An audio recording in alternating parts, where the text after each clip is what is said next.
One of the things we all have to acknowledge is that we're not here by accident. This is not a spontaneous response to the pandemic and suddenly white people are waking up and saying, oh, wait a second, Black Lives Matter.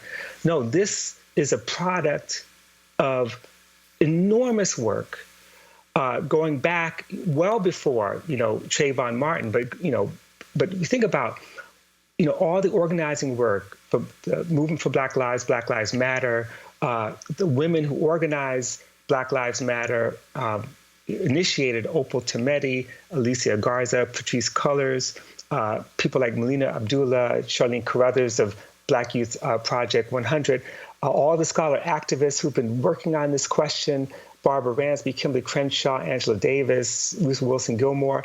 And then before that, the Malcolm X grassroots movement, Cop Watch, Dignity and Power, Critical Resistance, the African American Policy Forum. These were initiatives on the ground who did all this political education, all this organizing work, Recharge Genocide, Dream Defenders, the Rising Majority, Black Organizing for Leadership and Dignity, and also groups like SURGE, Standing Up for Racial Justice, which deals with, white racism.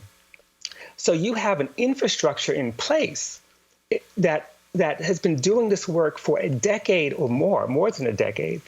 And that's why people are out here. That's why people can come out into the streets and simply roll off their tongue words like defund the police. What's interesting is the way that the media really has grabbed on to looting as the problem. It displaces some of the major issues that are being raised, especially the violence of the police against protesters. And so what's interesting about looting, if you look at the long history, there is not a civil disturbance, civil unrest of any significance, or even a natural disaster in which some sort of, flash looting or appropriation of goods didn't take place. So that's not uncommon. Also, there's a tendency to treat looting as a way to dismiss legitimate organizing work, when in fact many people who are sort of seizing the moment in this case during an economic crisis with 40 million people applying for unemployment, as if somehow those kinds of attacks on property or appropriating property are themselves part of a movement, a part of a wing of a movement. And we know that's not the case at all. What the question of looting does bring to fore are two things. One, it goes back to Mr. Floyd's question, what is a Black man's life worth? What is a Black person's life worth? Is the destruction of property or taking things or taking sneakers or computers somehow more important than watching someone die on film? Watching the 5,000 some odd people killed by the police over the last few years. I mean, what's more important? And so what's the value of someone? The second part of looting is it displaces the looting that is the history of the United States. We know that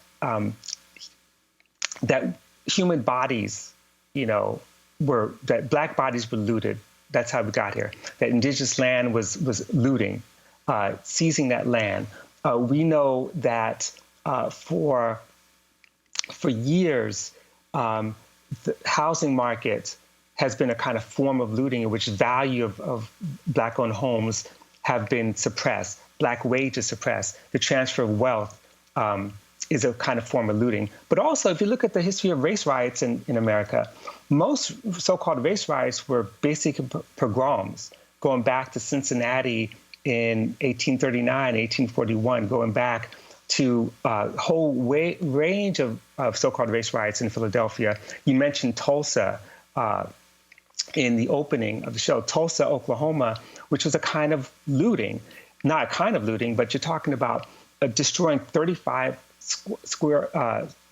blocks of Black-owned property and businesses worth millions of dollars. White people going into homes with the support of the police, taking Black people's stuff. destroying and taking stuff. Tulsa, Oklahoma, East St. Louis in 1917. We could talk about Rosewood in 1923. There's so many examples. Springfield, Illinois, 1908. And some of that looting is also about taking political power. And so one last example I want to give is the most absurd. And that is, if you notice, during George Floyd's funeral, the New York Stock Exchange decided that it would go silent and not trade for 8 minutes and 46 seconds. Now, what's interesting about that is that, talk about looting, Wall Street has profited from police misconduct.